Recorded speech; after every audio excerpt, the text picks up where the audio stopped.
Hey everyone, it's Nightharrow here, and today I have my ultimate healer guide for you. So today we're going to go over everything you need to know to set up your healer. We're going to talk about skills, we're going to talk about your gear setup, CP, Mundus, food, everything you need to know to make your healer. As always, everything will be timestamped below, so feel free to skip around. And for those who are looking for more of a how to heal video, going over the various concepts of healing, positioning, when to use certain skills, all that kind of stuff, I have a playlist here on the channel, and I have videos that cover that kind of thing. Some of them are edited live streams, so they're a bit long. But if you put in a request, drop it down in the comments below, and maybe I'll circle back around and do more of a short edited video for you guys as I'm able. All right, with that, let's go ahead and talk about it. So first up here is the gear sets. I know that's one of the first things that everybody asks about is they're like, what gear set should I use? So basically there are two main healer setups for all optimized group content in ESO. And that is going to be one healer in Spell Power Cure, Pillager's Prophet, and Symphony of Blades. And then there's an optional way to run this for those who are a little bit more advanced, and that's actually putting Pearls of El Nofe on as well. And so whenever you do that, you'll find that there's not quite enough room to put on all four of these sets. So what you need to do is put on Pearls of El Nofe, and then you'll front bar your Spell Power Cure, back bar your Pillager's Prophet, put on your monster set, and then you'll find you have one piece left where you can run something else. Personally, what I tend to do is just run 4 pieces of Pillager's Prophet always active. That's one option. You could also do the same thing with Spell Power Cure, or you could do one piece of the Druid's Braid, which gives you a little bit extra max health. And that is a crafted set, so you can just go have one piece made. Whatever you'd like to do. If you do this little bit more sweaty setup, you need to keep in mind that Spell Power Cure will drop off, okay? It only procs for 5 seconds. And if at any point you are dropping stacks of Spell Power Cure on your party, meaning that you let that 5-second timer tick down, then you do not want to be running Pearls of El Nofe. It is not worth it in that situation. So just make sure that you're always keeping that procced in your front bar. I was skeptical and leery of recommending this, and then I realized, most of the time when you're a new healer, you actually do just sit on your resto staff bar most of the time. So I don't think it actually works out too bad for most people. And then on our back bar setup, we're going to wear Roaring Opportunist and Jorvold's Guidance, with optionally a Master's Resto and then Spalder of Ruin. The Master's Resto is definitely something that is optional. It's kind of a nice to have. It's not something you need.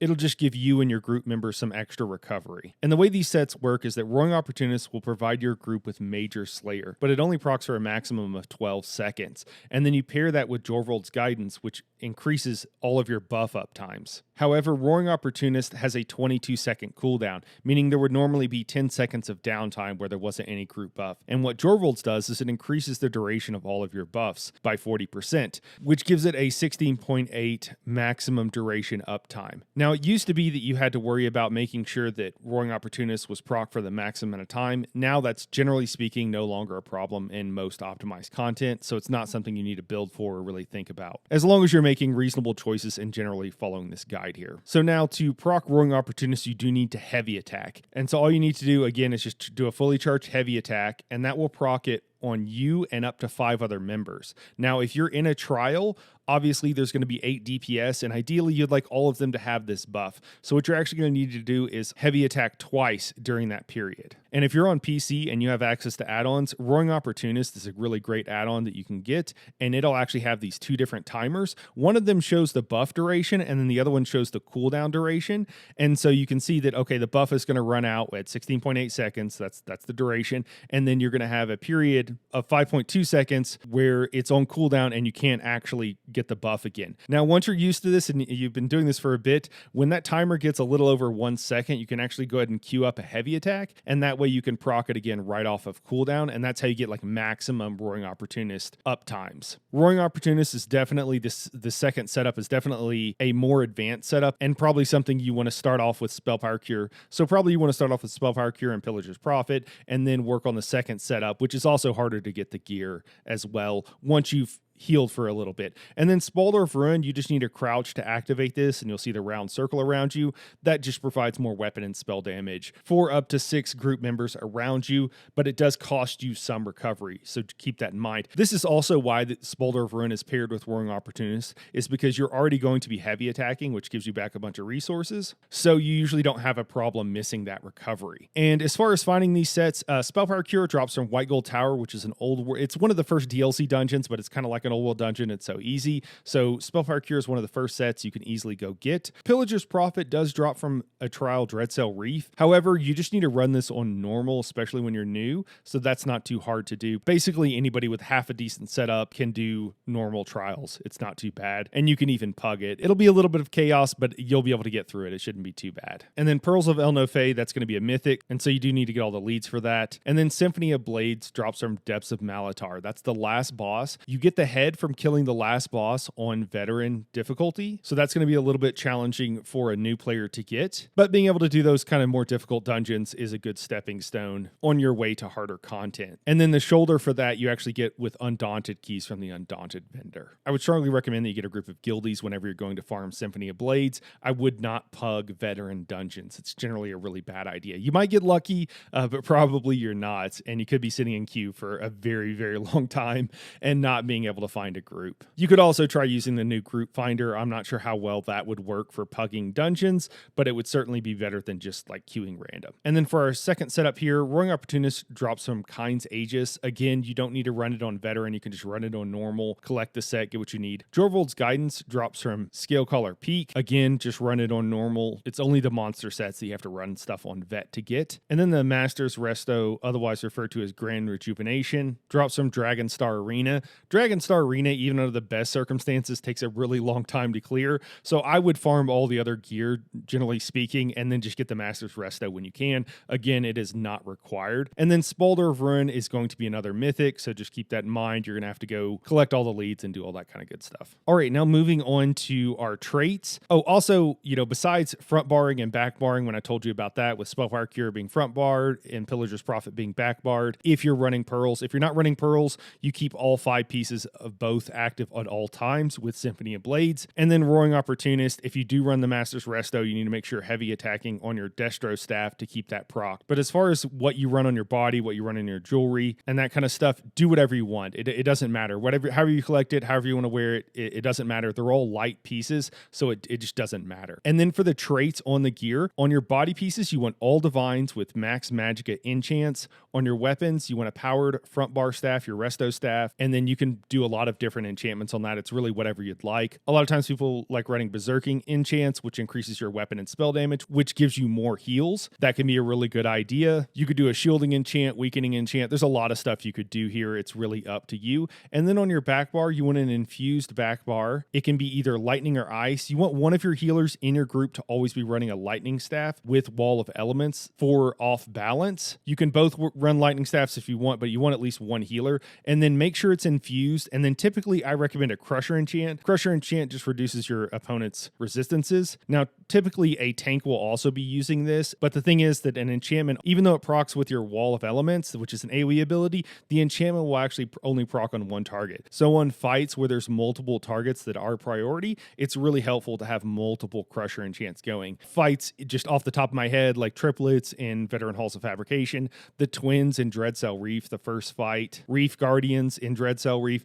There's plenty of places where you want extra Crusher enchantments, so that's why I recommend it. You could also run something besides a Crusher enchantment. You could run a Berserking enchant. Basically everything that I mentioned on the front bar, you could run on the back bar. You could run a Weakening enchant. It just kind of depends what you're doing, but Crusher I think is a good all around. It's a good way to go. And then for jewelry, we want infused jewelry with either spell damage or reduced cost enchantments. Now the way this works is I would generally recommend starting off with 1 spell damage enchant and 2 reduced cost enchants, or you could even leave the Magicka recovery enchants when you first get the jewelry and you haven't had a chance to transmute it and change all the chants just yet. That'll be fine. But the thing is, you don't need all recovery or all reduced spell cost enchantments. No one needs that much Magicka, no matter how much you're overcasting. So I would put at least 1 spell damage enchantment on your jewelry, and then as you can and as you feel comfortable, add a second and then maybe a third. And if you're struggling with sustain, that's something you'll work out, you'll get better at over time, and you can swap out the reduced cost for increased spell damage enchants, which will give you bigger heals. And again, it doesn't matter if your body piece Is there Spellfire Cure, Pillager's Prophet, Roaring Opportunist, whatever? You're going to do the same thing. It doesn't matter if your jewelry is one thing or the other.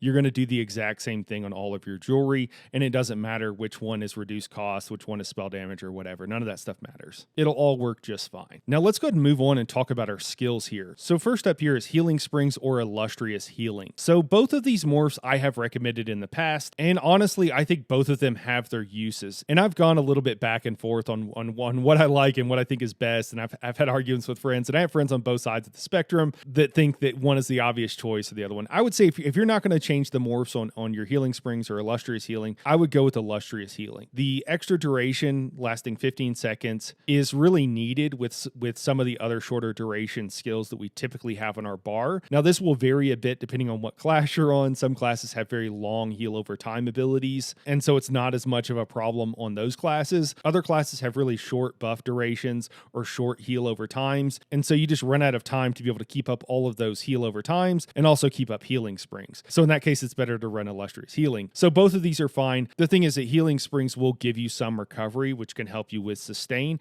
but again, having to cast it so much more often is definitely a drawback. The main place that I really like Healing Springs is in Cloud Rest, because typically the party is moving from, Zamaja ports constantly, and so typically the party is moving so often that I'll just cast it once whenever she comes up. The party goes and stands in it, and then I typically don't recast it, and I'll use Combat Prayer or something else in that situation. That's what I really like that for, but again, there are arguments to be made for both depending on what's going on. After that, we have our first flex spot here. Anytime you see a flex spot on one of my bar setups, or you see a skill below it like you do on the back bar setup here, even when I don't specifically state flex spot, that is a flex spot. You can put anything there that makes sense or that you think would be useful. That's the whole point. It's a skill you could definitely swap out. And sometimes even when I don't have something below a skill, you could still potentially swap it out. It's just usually I wouldn't, okay? There's very few skills that I'm just like, yeah, never swap out. Tank's Taunt or Combat Prayer coming up here. There's a handful of skills that you generally speaking don't ever want to swap out, but by and large you can swap out most of the skills in your bar under some circumstance. But beneath where I have flex spot here, you see Radiating Regeneration. The reason I have this as a flex spot primarily is because there are certain fights, when everybody is stacked up really well and your group is all in one location, you really don't want to be using Radiating Regeneration. It's just not the best heal. It's only going to hit 3 other allies in your group, and all the other AoE heals will hit at least 6 people. So you really want to be using this skill in pug dungeons or often just in dungeons in general, just because everybody is so spread out oftentimes. Any kind of fight where people are super spread out or you're moving from point A to point B. Basai in Veteran Rockgrove is a great example. Asylum Sanctorum is another great example where everybody's really spread out, and you kind of use this as a semi-spammable in those large group content where everybody's super spread out. So you are casting it quite a bit because it does, again, only go on 3 people, and there will be 12 in your party. But the reason I have it as a flex spot here is because some people just use this way too much, and they'll use it on fights like in Veteran Sunspire when you're on the dragons and everybody's standing in a really nice tight circle, and they'll still be using this skill. You don't want to use it in that situation. You could have it for when the dragon flies up and everybody has to run around or whatever and people aren't stacked very well. Yeah, that would be a great time to use it, but you don't just want to be using it when everybody's standing in a nice circle. So that's why I have it as a flex spot here. It's one of the things that I see new healers doing all the time is using this skill a little too much. So situationally it's amazing, but you don't always want it. And if I was on console and I couldn't swap out skills super quickly, I would probably just lead this on my bar most of the time. I just wouldn't use it on fights and situations where everybody was stacked really nice. And then our third skill here is Combat Prayer. Combat Prayer is the skill that it's the bread and butter of healers. Honestly, with Combat Prayer and Illustrious Healing or Healing Springs, those are really the 2 skills you need, and you can basically keep your group alive in most content with just those 2 skills. So just keep that in mind. Combat Prayer is your burst heal. Anytime you need a burst heal, Combat Prayer is the way to go. Very situationally, sometimes you want to use a single target burst heal, but typically you don't want to use those skills. That's one of the things you see a lot of new healers doing is spamming these single target burst heals. You don't want to do that in most situations. The only time you want those single target burst heal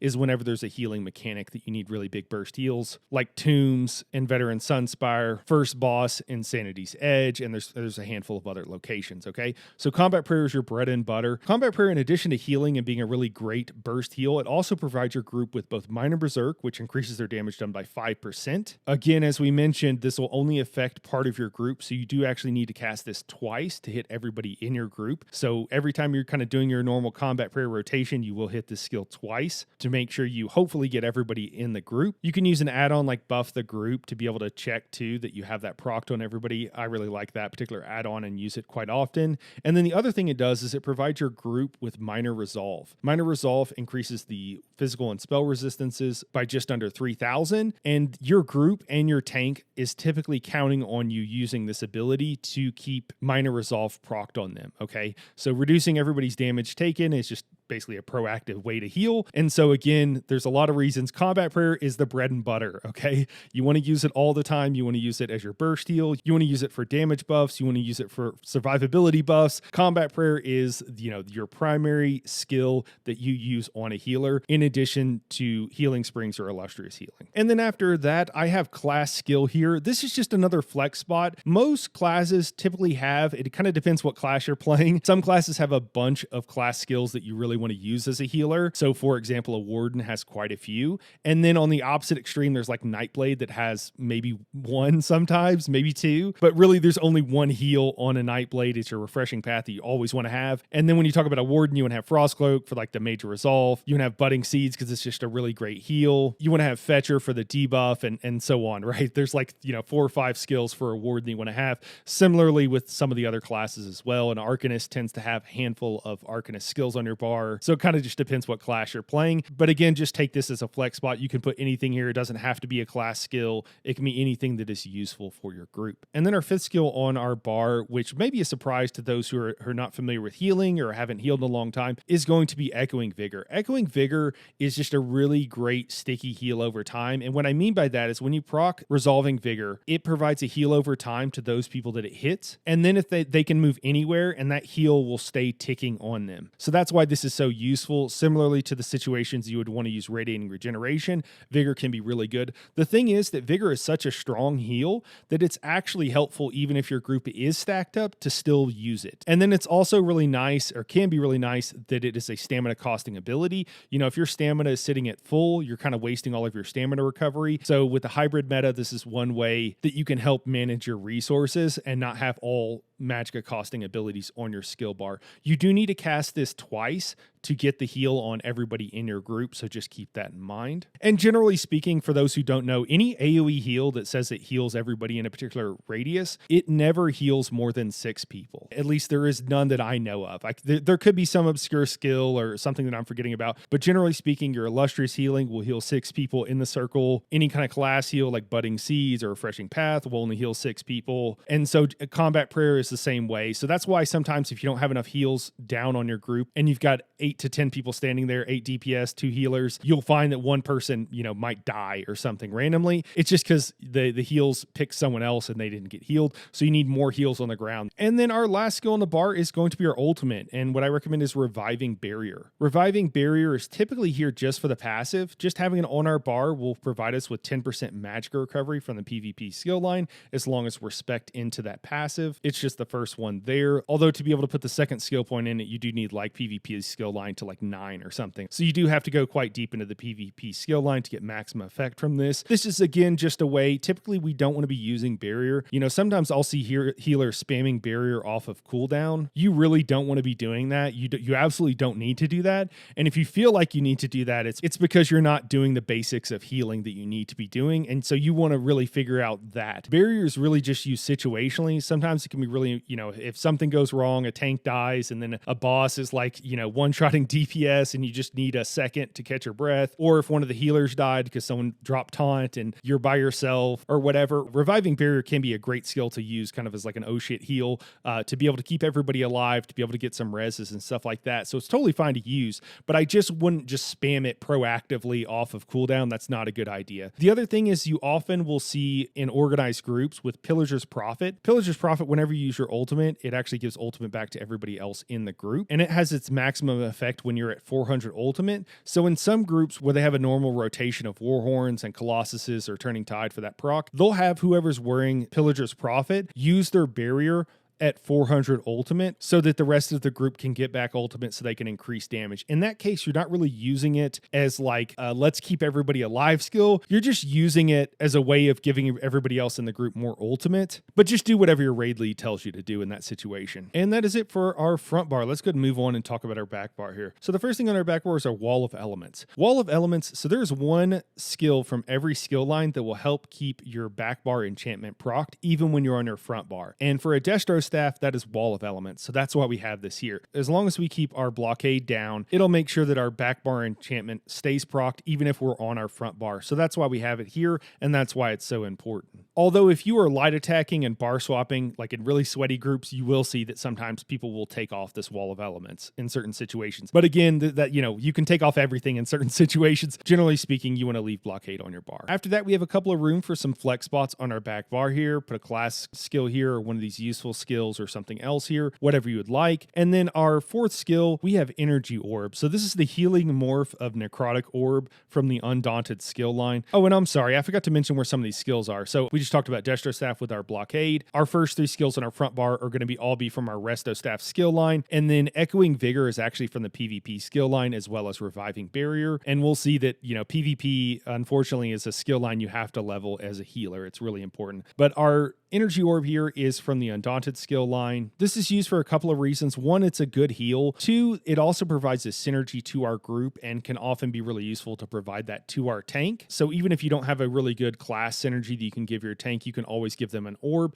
And sometimes, depending on their setup, you might hear them asking for an orb. You just want to send an Energy Orb their way in that situation. This is just a good heal. It does slowly travel forward, so that you want to make sure that you cast it in the right place so that it stays on your group and they get the maximum healing on it, but that's all you really have to do. After that, we have our Overflowing Altar. This is a flex spot, but Overflowing Altar is an amazing skill and one you absolutely want someone in your party running in basically all situations. And the reason for that is it provides everybody within a huge radius a synergy. If they get low on health, it'll pop up to the top of their synergy stack and they can hit this and they can heal themselves for 65% of their max health. That's a huge burst heal. And the thing that's really nice is that if they get in trouble and they're running off on their own or they're at a group or you just don't notice or you have something else that's going on, they can hit this synergy and heal themselves, and they can do it a second or two before you could even possibly react, right? Because normally, assuming you're not, normally you're proactively healing the group, right? You're healing them expecting that, hey, damage will be coming in. But if you're not doing that and someone loses a bunch of health, you have to see that they lost a bunch of health. You have to figure out where they are. You have to turn to them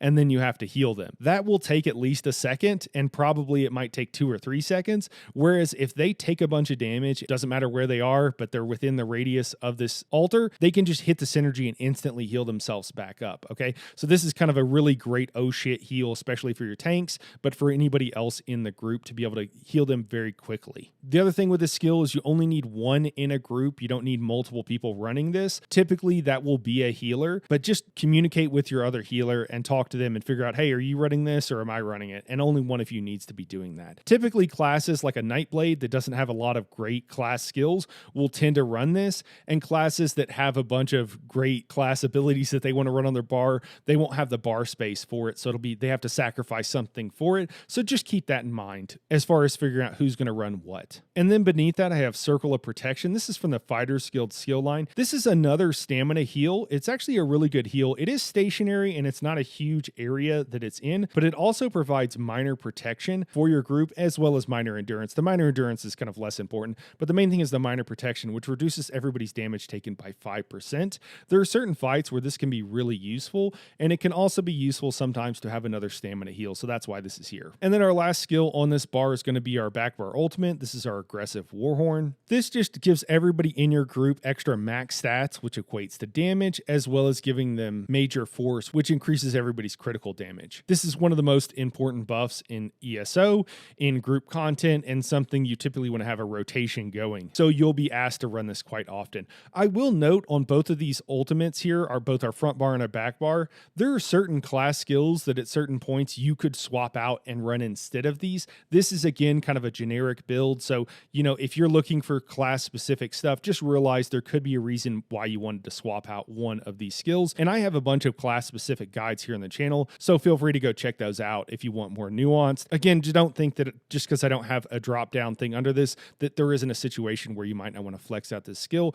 But generally speaking, this is a really good setup. I will also note, if you're using Pillager's Prophet and you are single barring it, as we mentioned on your back bar, whatever ultimate you're using, that's what you're going to have here. So just make sure that you're not, using your ultimate on your front bar when your Pillager's Prophet is on your back bar. You want to make sure that the ultimate that you're typically going to be using is on the same bar as your 5 pieces of Pillager's Prophet. Now, moving on to some of these useful skills here. I'll go kind of quick on some of these, but there's a lot of skills as a healer that you might be asked to have at some point, or that are incredibly crucial for like 1 or 2 fights, okay? And there's nothing worse than being in group content, being in a trial or something, and the raid lead asks you, hey, slot this skill, or hey, do you have the skill, or hey, why are you not using this skill? So that's why I have all these here. This is not a complete list. There are a handful of others, but I think this is the main list of skills that you might be expected to have. So if you level up all these skills and have them where you can slot them if needed, hopefully you won't have that experience, because that is not a fun experience.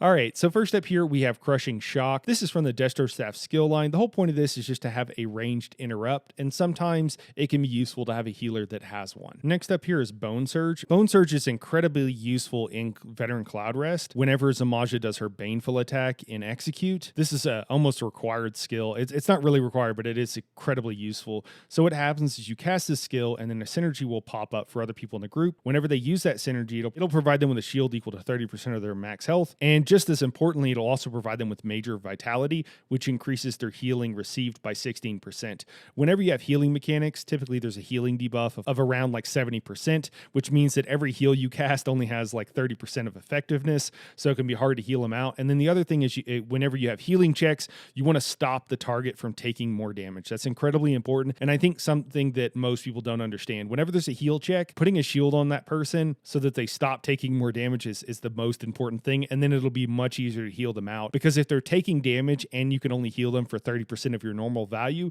it can be just impossible to heal them out. So by having this on your bar, you allow them to be able to use the synergy, get that healing buff, and then it makes them a lot easier to heal out. So again, very situational. It's really Cloud Rest. This is the main place you want to use this skill, although it can be useful in a couple of other places as well. But again, it's situational. And that's from the Undaunted skill line. And then our next skill up here is Mystic Guard. What this does is it causes 30% of the damage that would be taken by your target to actually be transferred to you. This is incredibly helpful in certain situations, most notably whenever you have a new tank, or whenever there's certain situations where the tank is going to be taking a ton of damage. The only place that this is really typically used on a healer is going to be Veteran Sunspire whenever the main tank is rolling under the dragons. And then in Kind's Aegis is also another good place where it could be very useful, although usually that's like the off tank guarding the main tank and not actually you. So the main place would be for a healer would be Veteran Sunspire. Again, reducing their damage taken by 30% is pretty huge. It also provides them with Minor Vitality,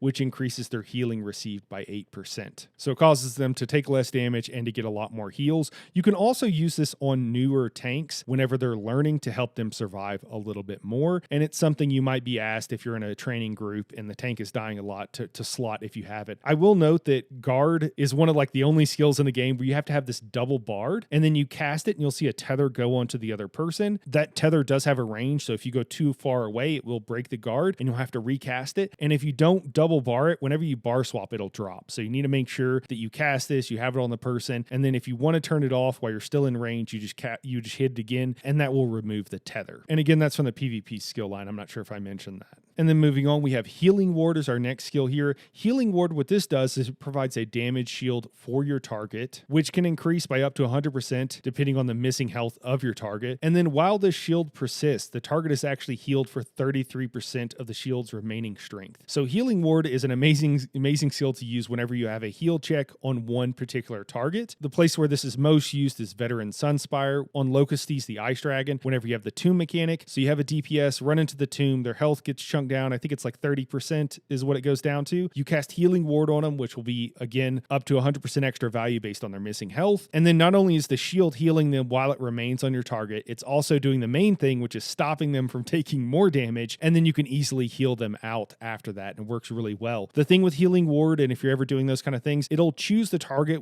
typically with like the lowest health, so you want to make sure that your target's health drops first, and then you cast the shield on them for maximum effect. It's an amazing skill. A lot of people use this with the Black Rose Prison Resto Staff, which makes this skill even better. That's super helpful, but honestly, if you just have this skill, it'll do most of the work for you. The Black Rose Prison Resto Staff is just a really nice to have. And if you go into something like the hard mode version of that fight, you'll actually have 2 tombs each time that happens instead of 1. So it's twice as hard, and that makes it a lot more difficult. So just because you're like, oh, tombs, I've healed that on Veteran Sunspire, it's easy, just realize it becomes quite a bit more difficult on hard mode. And that's typical of many other things that are like that. After that, we have Efficient Purge. This is from the PvP skill line, and this is a skill you absolutely need to make sure you have leveled and also that you have morphed. The unmorphed version of this costs like, I think, about 8,000 magicka, and the Efficient Purge, whenever it's fully morphed, costs almost half that, okay? And it's already incredibly expensive, and even with it, Efficient Purge morph, it's still over 4,000 magicka every time you have to cast it. There are some fights where you absolutely need a purge, an AoE purge, and this is a crucial skill to have, and having it where it doesn't cost half of your magicka every time you want to cast it, it only costs 1/4 of your magicka every time you want to cast it, is really crucial. So you want to make sure you unlock this skill and get it leveled up. The main place that I can think of that this is used is in the first boss in Veteran Halls of Fabrication, if you're doing like burn strats,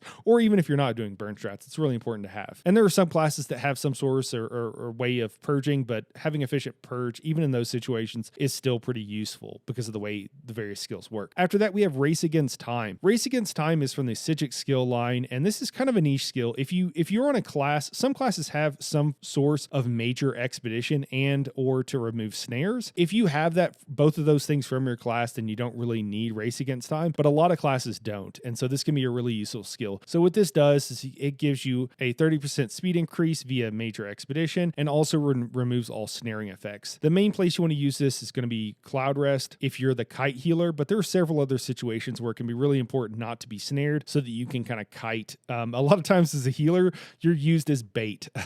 The same thing happens in Asylum Sanctorum, where you're just kind of standing in the back and you're kiting the jumps, right? You're saying, hey, jump on me, mechanic habit on me, and I'll, somehow keep myself alive and survive through it. And so that's why you have Race Against Time. And then our last skill here is very useful. This is from the Destro Staff skill line, and this is going to be Elemental Susceptibility. This is used in various places. Cloud Rest is probably one of the most notable, but what this does is it provides major breach for your party on a target, which reduces their resistances by about 6,000. You can also use this if you have an ice staff on your back bar to help keep up minor brittle, because what it does is it applies all 3 elemental status effects once every 7.5 seconds, I believe. And if you're on your ice staff, whenever that happens, it will apply minor brittle. There's probably a little bit more I could say about those status effects and how all they work, but I'll just kind of leave it there for now because it's a little bit outside the scope of this video. Now let's go ahead and move on and talk about everything else. Let's talk about CP. So for CP, on our blue CP, we have Soothing Tide and Swift Renewal. Those are the 2 CP I generally never take off my bar. Most of your heals are going to be AoE heals and heal over times, so that's why I really like that CP. Our third CP that I typically leave on my bar is going to be From the Brink, although I want to make a quick note here that there is another CP that you could swap out here. I just didn't have room on the card, honestly, to add it, okay? I've had it on some of my other cards, but since I was trying to include more information on this one, I just didn't have room, and that's going to be Salve of Renewal. Salve of Renewal, what this does is whenever you remove a harmful effect from you or an ally, you sanctify the ground beneath them, healing them and allies within 8 meters for 1,280 health per stage.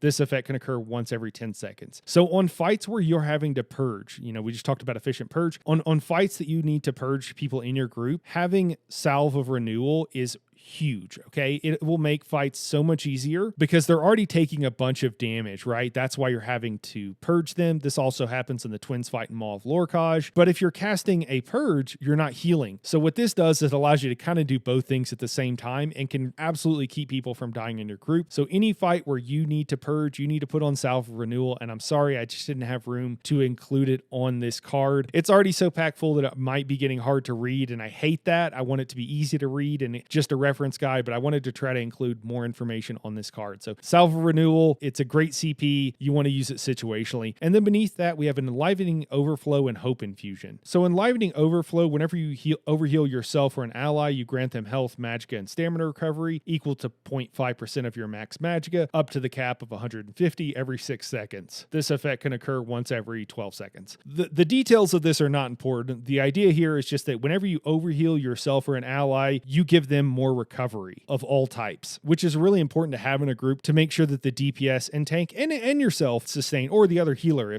as the case may be, have good sustain. Typically, Enlivening Overflow is ran on the SPC healer because for Spellpower Cure to proc, you need to overheal your group anyways. So if you're making sure to do that, then running Enlivening Overflow, you don't really need to do anything different. So that's usually ran on the Spellpower Cure healer. The other CP that you could run in here is Hope Infusion. And what that does is whenever you heal yourself or an ally under 50%, you grant them minor heroism for 1 second for every 300 magical recovery you have. This effect can occur once every 10 seconds per target, and then there's a duration based on how far you're spec'd into it. So Hope Infusion, if you have someone who's doing tombs, so if you have someone who's doing the heal checks, they'll typically run Hope Infusion. How long it lasts is based on your magic recovery. So typically with Hope Infusion and Enlivening Overflow, you don't need both healers running it. You can't like both proc this. So one healer will run Enlivening Overflow and the other healer will run Hope Infusion. Do your raid lead a favor, and whenever you're in a group, you just want to talk and communicate with the other healer. Don't ask you can't ask your raid lead. Maybe they'll have it lined out. If you're in a guild that is super organized, they will. But if you're in my groups or 99.999% of groups, what you need to do is just talk to the other healer and say, hey, are you running altar? And if they are running it, then, and figure out who's running it, and then say, hey, what CP are you running? Are you running Enlivening? Are you running Hope Infusion? Or, are you running From the Brink? Because both healers don't need to be running it. And obviously From the Brink and Hope Infusion, those are healing low health targets. So if you're someone who's doing some sort of heal check mechanic where the target's health drop is brought down really low, you'll want to be running From the Brink and Hope Infusion, and they'll want to be running Enlivening Overflow. So just communicate with the other healer and you guys can sort it out yourself in most situations, and it's pretty straightforward. And if you're both running it, then you're kind of just wasting a CP slottable. Now moving on to attributes, we want to put 64 points into Magicka. Pretty straightforward there. And then for a Mundus, I typically recommend the Ritual for most people. If you're trying to do like a hybrid build and you're doing some DPS in sweatier groups or doing something else, running the Thief also works really well. It doesn't really hurt your heals that much, and it can increase your damage if you're someone who's kind of doing a hybrid build where you're doing a little bit of damage. And then for race, food, and potions. So for race, Argonians are the best for raw heals. Just a flat healing percentage on the Argonian with their passive, it makes them the best for raw heals, but that's not really required. You can heal every heal check in the game with not being an Argonian, so you could run something else. My personal recommendation, if you're not going to run an Argonian, is to run a High Elf or a Dark Elf. High Elf is going to have a little bit better magic recovery. A Dark Elf is really nice if you're going to dual spec this healer as a DPS, because they can run both magic and stamina DPS setups, not really lose any damage because of the way their racial passives work. So it's really up to you. A lot of people will say Breton for sustain. The thing is with a Breton, if you actually look at the racial passives, and I don't want to like go in depth into this right now, but if you actually look at the racial passives, the thing with Bretons is that they are only better for recovery if you're going full recovery with everything. They can get more recovery and have more reduced cost than any other Magicka race for Magicka costing skills. The thing is that as a healer and as any DPS class, you don't need that much recovery. Like there's just no reason for it if you ran all that recovery stuff. So what it's actually better to do is to run a High Elf and then just change one of your jewelry enchants to reduce Magicka cost, and that's actually like just as good. It's a little bit different, but it's basically just as good as running a Breton. Now, if you like Bretons and you want to play a Breton, I would recommend doing that. I have an acquaintance on Xbox, and he goes by the Khajiit Medic, and all of his healers are Khajiit because he likes playing Khajiit. That's totally fine. It's really not that big of a deal. In super sweaty groups, they will probably want you to be on a more optimal race. Just keep that in mind. If you really want to play,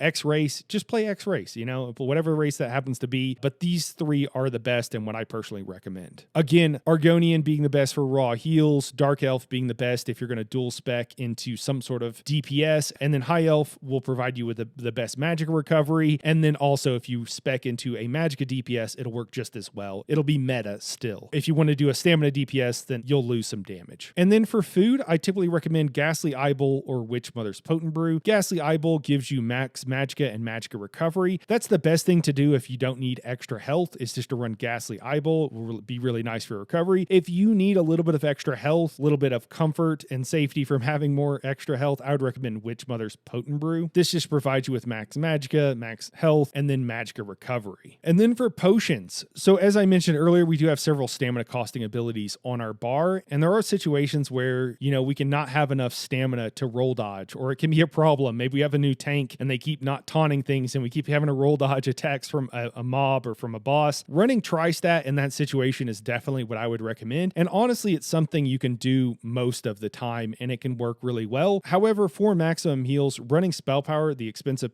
spell power potions, is what you want to do. It's a little bit confusing in ESO because the tri-stat potions are actually called Essence of Health, and then there's an Essence of Health that only gives health and isn't a tri-stat potion, so that's why I have that here. And then spell power, there's spell power potions that just give you back max magicka and magicka recovery. We call those trash potions, by the way. The potions that you get that just drop overworld, they're referred to typically as trash potions because that's what you do. You vendor them, you throw them away, they're trash. But what you want is the spell power potions that give you some magicka back, they give you spell critical, and then they give you spell damage. Those are the spell power potions you typically want to run on a healer. But again, the tri-stat potions are also just as good. The spell power potions will just give you better maximum heals. There's reasons to use both of those. And then I just mentioned some useful sets down here. Ozazan is a set that provides your group with resistances, which reduces their damage taken. This drops from Scrivener's Hall and is one of the most requested sets out there right now. Typically, you would run this instead of Spalter or Ferun. You almost always run Symphony of Blades. It also provides those you heal with minor vitality whenever you overheal them. And again, the head will drop from the last boss on veteran difficulty, and then the shoulder you get from the Undaunted Vidder. That's the case with all monster sets, by the way. Other sets you might want to run is Archdruid. This is a heavy attack monster set that will apply major vulnerability to up to 6 enemies. Again, you do have to heavy attack. Major vulnerability increases the target's damage taken by 10%. It's the same buff you would get from a Colossus or from Turning Tide, so that's why you might want to be asked to run this, and it drops from Earthen Root Enclave. We also have Nazare. This drops from Shipwright's Regret, and it will just increase the duration of debuffs on an opponent, such as Major Vulnerability, which is on Archdruid that we just talked about. We also have the Black Rose Prison Resto Staff, otherwise known as Mender's Ward, and that just works really well with our Healing Ward for those heal checks that can come up. Troll King is also another monster set that gives those you heal health recovery. This set is mostly used for newer healers, but it can be really helpful for any kind of heal check because health recovery, whenever a target has a healing debuff, it doesn't affect your actual health recovery. So Troll King can work really well in those healing debuff situations such as Cloud Rest and other places. Although, again, more and more you see Ozazan replacing this set for newer healers, so keep that in mind. But Troll King is going to be a lot easier to get than Ozazan is because it's from an older dungeon. Oh, and I'm sorry, it drops from Blessed Crucible, which is an old world dungeon again. And then Curse Eater. Curse Eater is a purchasable set. It actually comes from PvP areas, but you can just go out and purchase it. This is a very niche set. It's typically just used for burn strats on the first boss and Veteran Halls of Fabrication. And then the next 2 sets are also purchasable sets. Martial Knowledge, you just have to keep your stamina below 50% and then light attack a target, and it'll cause them to take more damage. So it's just a damage increasing set that you might be asked to wear at some point. And then PA stands for Powerful Assault. This is, again, just like Curse Eater, it drops in PvP, or rather you get it through PvP rewards. And what it does is it provides your group with a bunch of weapon and spell damage. You just need to use some skill from the PvP skill line to proc it. And typically you just use your Echoing Vigor for that. And you'll have to double cast it to make sure it procs on everybody. And man, that was a lot. And I think we covered everything. Inevitably, I forgot something. If I did, feel free to drop it in the comments down below. If you guys have any questions, I strongly recommend just come to That Wasn't the Boss Discord server, or of course, drop a comment down below and I'll be glad to help you there. But that's it for today. Appreciate you guys watching, and we'll catch you in the next one.